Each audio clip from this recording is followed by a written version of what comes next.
नमस्कार दोस्तों, स्वागत है आप सभी का हमारे YouTube channel knowledge for you में। आज की इस वीडियो में बात करने वाले हैं बिहार दरोगा मद निषेध का फॉर्म को आपको कैसे फिल करना है।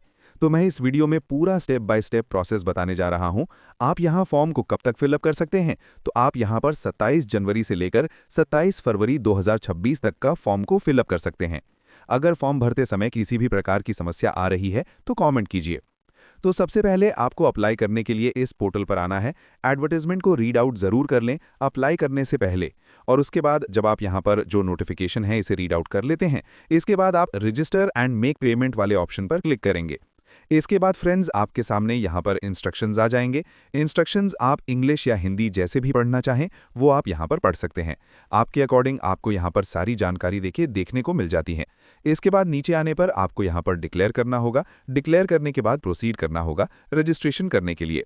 तो यहाँ पर फ्रेंड्स रजिस्ट्रेशन करने के लिए कुछ बेसिक जानकारी आपको फिल करनी होती है 10वीं की मार्कशीट के अकॉर्डिंग। सबसे पहले यहाँ पर एक ऑप्शन है नेम का, तो फर्स्ट नेम लेना यहाँ पर मैंडेटरी है। मिडिल या लास्ट नेम है तो आप यहाँ पर एंटर कर सकते हैं। नेशनैलिटी इंडियन रहेगी। आपका वैलिड मोबाइल नंबर और मेल आईडी ये आपको आपके अकॉर्डिंग एंटर करना है। यहाँ पर कहा गया है मोबाइल क्रमांक देना अनिवार्य है जिसका दोबारा प्रयोग नहीं किया जा सकता, और आपका जो भी वैलिड है वही आप मोबाइल नंबर और मेल आईडी एंटर करेंगे, और आगे की जानकारी भी आपको इन पर ही मिलती है। अब यहाँ पर आता है बिहार डोमिसाइल अगर आपका है। अगर आपका बिहार डोमिसाइल है आप यहाँ पर येस कर सकते हैं। जनरल कैटेगरी से बिलोंग करते हैं, ईडब्ल्यूएस से बिलोंग करते हैं, तो देखिए सर्टिफिकेट की वगैरह की जो डिटेल्स हैं वो आपको डॉक्यूमेंट वेरिफिकेशन के समय ही देना होगा। ईबीसी कैटेगरी से आते हैं, बीसी कैटेगरी आते हैं, एससी या एसटी आते हैं तो वो आपको यहाँ पर सेलेक्ट करना है। अगर आप बिहार स्टेट कैंडिडेट नहीं है, आप यहाँ पर नो करते हैं, तो केवल आप जनरल से ही फॉर्म को अप्लाई कर पाएंगे। इसके बाद जेंडर ऑप्शन रहेगा। आपका डेट ऑफ बर्थ है तो डेट, मंथ एंड ईयर आप यहां से सेलेक्ट कर लेंगे। एम्प्लॉई है बिहार गवर्नमेंट में तो आप यस कर सकते हैं। आपकी जो ज्वाइनिंग डेट है वो आप प्रोवाइड करेंगे, नहीं है तो सिंपली नो कर दीजिएगा। एक्स सर्विसमैन है और आप यस करते हैं तो आपका जो पीपीओ नंबर होता है, जो बुक आपको मिलती है एक्स सर्विसमैन की, उसका पीपीओ नंबर लिखा होता है। डेट ऑफ ज्वाइनिंग क्या है, डेट ऑफ रिटायरमेंट क्या है, ये बेसिक जानकारी आपको देनी होती है जो कि आप प्रोवाइड कर सकते हैं। नहीं है तो आप सिंपली इस ऑप्शन को भी नो कर सकते हैं। इसके बाद आपको यहाँ पर एक ऑप्शन मिलता है प्रोसीड का, आप यहाँ से प्रोसीड वाले ऑप्शन पर क्लिक करेंगे। इसके बाद फ्रेंड्स रजिस्ट्रेशन आपका जो प्रीव्यू है वो ओपन हो जाएगा। अगर आपको लगता है मान लीजिए कोई गलती आपने कर दी है तो आपको देखिए एडिट का ऑप्शन मिलता है, आप यहाँ से जानकारी को एडिट कर सकते हैं। अगर आपको लगता है कोई भी गलती नहीं है, सिंपली आप डिक्लेयर कीजिए, इस कैप्चा कोड को फिल कीजिए और यहाँ पर जो अमाउंट है वो आपको शो होता है। तो आपको इसको सबसे पहले मेक पेमेंट वाले ऑप्शन पर क्लिक करना है पेमेंट करने के लिए। अब यहाँ पर फ्रेंड्स आपके सामने ऑप्शन आ जाएगा पेमेंट करने का। आप देखिए यहाँ पर जो है कार्ड यूज कर सकते हैं, डेबिट कार्ड है, क्रेडिट कार्ड है, नेट बैंकिंग यूज कर सकते हैं। ज्यादातर जो कैंडिडेट यूज करते हैं यूपीआई करते हैं, तो आप चाहें तो यूपीआई आईडी यहाँ पर एंटर करके वैलिडेट कर लीजिएगा और पेमेंट कर दीजिएगा, या यूपीआई क्यूआर कोड पर क्लिक कीजिएगा, पे नाउ पर क्लिक कीजिएगा। उसके बाद फ्रेंड्स आपके सामने देखिए क्यूआर कोड यहाँ पर जनरेट हो जाएगा। अब जो ये क्यूआर कोड है इसे आपको फ्रेंड्स स्कैन करना है, और स्कैन करने के बाद फ्रेंड्स आप यहाँ पर जो आपका पेमेंट है वो आप कंप्लीट कर पाएंगे। अब यहाँ पर जो आप ऐप यूज करेंगे अपने अकॉर्डिंग, जो भी आप ऐप यूज करना चाहें, गूगल पे, फोन पे, पेटीएम, जो भी आप यूज करना चाहें वो आप कर सकते हैं। और उसके बाद अपने पेमेंट को एक बार आप यहाँ पर जब कंफर्म कर लेंगे, इसके बाद आपका जो नेक्स्ट ऑप्शन है जो कि फॉर्म को अप्लाई करने का है वो आपका ओपन होगा। जैसे हमारा पेमेंट यहाँ पर कंप्लीट हो गया है, जैसे ही पेमेंट यहाँ पर कंप्लीट होता है थोड़ा सा आपको वेट करना है। वेट करने के बाद आपको रिडायरेक्ट कर दी जाएगा इसके पेमेंट होम पेज पर। अब यहाँ पर फ्रेंड देखिए जैसे ही पेमेंट कंप्लीट हुआ, हमको यहाँ पर कंफर्म का एक मैसेज आ गया कि कंफर्म हो चुका है, आपका successfully registration form and payment received हो गया है। अब आपको आपकी रजिस्टर मेल आईडी, जो भी आपकी रजिस्टर मेल आईडी आपको यहाँ देखने को मिलती है, उस पर आपको रिसिप्ट भी देखने को मिल जाएगी। आप चाहें तो यहाँ से इसे डाउनलोड भी कर सकते हैं।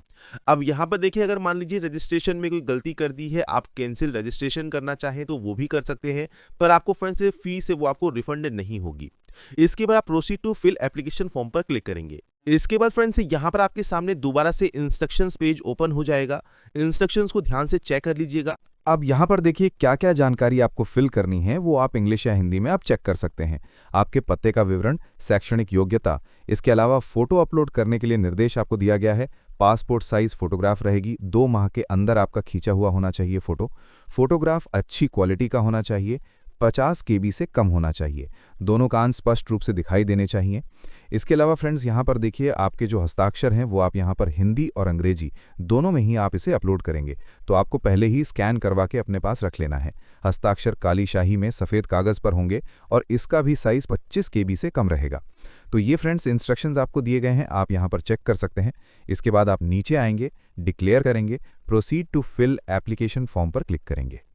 इसके बाद फ्रेंड्स आपका देखिए यहाँ पर सबसे पहले आता है पोस्ट ऑप्शन, तो आप यहाँ पर पोस्ट सेलेक्ट कर लेंगे। पोस्ट सेलेक्ट करने के बाद फादर नेम ऑप्शन है, फादर नेम सेलेक्ट कीजिएगा, एंटर कीजिएगा। उसके बाद मदर नेम आपको एंटर करना है। मैरिटल स्टेटस क्या है वो आपको सेलेक्ट करना है, मैरिड है तो मैरिड सेलेक्ट कीजिए, अनमैरिड है तो अनमैरिड सेलेक्ट कीजिए। कोई भी आईडी प्रूफ आप यहाँ से सेलेक्ट कर सकते हैं, जैसे आधार कार्ड है तो आधार कार्ड का नंबर आप यहाँ पर प्रोवाइड करेंगे। इसके बाद है आइडेंटिफिकेशन मार्क। आइडेंटिफिकेशन मार्क जैसे कोई भी कट का निशान है, कोई मोल है, कोई बर्न का निशान है आपके चेहरे पर, हाथ पर, पैर पर, आप उसकी जानकारी दे सकते हैं। नहीं है तो आप नो मार्क की एंट्री करेंगे। वार्ड है फ्रीडम फाइटर के, तो आप यहाँ पर जो है उनसे संबंध बता सकते हैं कि आपका संबंध रहा है। सर्टिफिकेट नंबर और इशू डेट आपको देना होगा, नहीं है तो सिंपली नो कर दीजिएगा। इसके बाद है क्वालिफिकेशन। क्वालिफिकेशन में देखिए 10वीं और डिग्री, ये दो ऑप्शंस आपके मैंडेटरी हैं। बाकी पीजी डिग्री की अगर आप एंट्री करना चाहें तो आप कर सकते हैं। सबसे पहले यहाँ पर आपके इंस्टीट्यूट का नाम आएगा, तो इन यूनिवर्सिटी का या बोर्ड का नाम या अपने इंस्टीट्यूशन का नाम आप दे सकते हैं। पासिंग सर्टिफिकेट नंबर आपको यहाँ पर देना होगा। अब यहाँ पर पूछा गया है सर्टिफिकेट इशू डेट या पासिंग ईयर एंड डेट, तो यहाँ पर फ्रेंड्स अगर आपके पास सर्टिफिकेट है तो सर्टिफिकेट पर देखिएगा सर्टिफिकेट इशू डेट आपका मेंशन होता ही है, तो वो सर्टिफिकेट इशू डेट आप दे सकते हैं। या फ्रेंड्स अगर आप सर्टिफिकेट इशू डेट नहीं दे रहे हैं, उस पर रिजल्ट या पासिंग ईयर और डेट आपको दिया हुआ है, तो पासिंग ईयर और डेट भी आप दे सकते हैं। तो दोनों ही ऑप्शंस दिए गए हैं, दोनों ही ऑप्शंस आपके मेनली अवेलेबल होते हैं। तो आपके अकॉर्डिंग जो भी आपका फ्रेंड्स यहाँ पर मार्कशीट पर अवेलेबल है, आप उसकी जानकारी यहाँ पर प्रोवाइड कर देंगे। इसके बाद डिग्री है, तो डिग्री आपने किस बोर्ड से किया हुआ है या इंस्टीट्यूशन से किया हुआ है वो आपको जानकारी प्रोवाइड करना है, वो आप यहाँ पर दे सकते हैं। मैं सिर्फ शॉर्ट में लिख रहा हूँ, आपका फ्रेंड्स पूरी जानकारी आप प्रोवाइड करेंगे। पासिंग फ्रेंड्स आपका सर्टिफिकेट नंबर क्या है और उसके बाद सेम आपका पासिंग डेट क्या है, इशू डेट क्या है सर्टिफिकेट का, वो जानकारी आपको यहाँ पर प्रोवाइड करनी होगी। तो बेसिक जानकारी है जो कि आपको यहाँ पर प्रोवाइड करनी है आपके according. PG degree pass out हैं तो आप उसकी जानकारी लेना चाहें तो दे सकते हैं। इसके बाद आता है एड्रेस। अब एड्रेस देखिए आपको आपके अकॉर्डिंग एंटर करना होता है। परमानेंट जहाँ के आपके डॉक्यूमेंट्स हैं, कॉरेस्पॉन्डेंस जो कि आपका प्रेजेंट एड्रेस है। अब पूरा एड्रेस आप देखिएगा, आपका स्टेट कौन सा है, विलेज कौन सा है, पुलिस स्टेशन कौन सा लगता है, स्टेट कौन सा है, क्योंकि हम अदर स्टेट से फॉर्म को अप्लाई कर रहे हैं तो मैं आपको अदर स्टेट की जानकारी फिल कर रहा हूँ। पिन कोड क्या है वो आपको यहाँ पर देना होता है, वो आप यहाँ पर एंटर कर सकते हैं। और इसके बाद अगर ये सेम है तो आप येस पर क्लिक कर दीजिएगा, कॉपी हो जाएगा। अलग अलग है तो आप नो पर एंट्री कर सकते हैं और आप अपने अलग एड्रेस की एंट्री कर सकते हैं। तो एड्रेस आपको आपके अकॉर्डिंग एंटर करना है। इसके बाद है डिक्लेरेशन ऑफ क्रिमिनल केस। अब देखिए क्रिमिनल केस आपके खिलाफ है या नहीं है, आप अरेस्ट हुए हैं, नहीं हुए हैं, कन्विक्टेड हैं, तो आप यहाँ पर जानकारी प्रोवाइड करेंगे। बेसिकली इन ऑप्शंस में सभी में आपको नो ही करना होता है। इसके बाद आता है फोटोग्राफ एंड सिग्नेचर अपलोड। देखिए सैंपल दिया गया है, आप यहाँ पर देख रहे होंगे इस तरह की फ़ोटो आपकी वैलिड होती है। जो है लेटेस्ट फ़ोटो होनी चाहिए, अच्छी क्वालिटी में होनी चाहिए। दोनों ही जैसे कान या ईयर आपको शो कर रहे हैं वो आपको यहाँ पर शो होने चाहिए। कोशिश कीजिएगा 2 महीने ज़्यादा पुरानी फ़ोटो ना हो। अगर आपके पास ज़्यादा पुरानी फ़ोटो है तो दोबारा से न्यू फ़ोटो क्लिक करवा के स्कैन करवा के आप इसे अपलोड कर सकते हैं। बात करें सिग्नेचर की तो सिग्नेचर 2 तरह से अपलोड होते हैं, वाइट पेपर पर और ब्लैक पेन से। सिग्नेचर एक होता है इंग्लिश में और एक होता है हिंदी में। अगर आप मेनली अपने हिंदी में सिग्नेचर करते हैं तो अपना जो नाम है जो है शॉर्ट लेटर्स में आप लिख सकते हैं। शॉर्ट लेटर मतलब आपके स्मॉल लेटर्स में आप लिख सकते हैं और रनिंग राइटिंग में आप अपना जो है सिग्नेचर कर सकते हैं। और आप इंग्लिश में सिग्नेचर करते हैं तो हिंदी में अपना नाम लिखकर यहाँ पर अपना सिग्नेचर अपलोड आप कर देंगे। ब्राउज पर क्लिक कीजिएगा और उसके बाद फ्रेंड्स आपकी देखिए जो फाइल है वो आप यहाँ पर सिलेक्ट कर लीजिएगा। आपको यहाँ पर देखिए आपका सिग्नेचर देखने को मिल जाएगा। तो ब्लैक पेन से वाइट पेपर पर आप जब सिग्नेचर करेंगे तो आपको उसका प्रीव्यू देखने को मिल जाता है। इसके बाद यहाँ पर एक ऑप्शन आता है जब अपने डॉक्यूमेंट्स अपलोड कर देंगे प्रोसीड का, प्रोसीड वाले ऑप्शन पर क्लिक कर देंगे। इसके बाद फ्रेंड्स यहाँ पर देखिए अब आपके सामने जो नेक्स्ट ऑप्शन आता है वो आता है प्रीव्यू का। तो फ्रेंड्स आपने जो भी डिटेल्स फिल की हैं अगर वो आपने बिल्कुल सही से फिल की हैं तो आप यहाँ पर सबमिट कर सकते हैं। कोई भी गलती हो गई है तो आप एडिट डिटेल्स कर सकते हैं।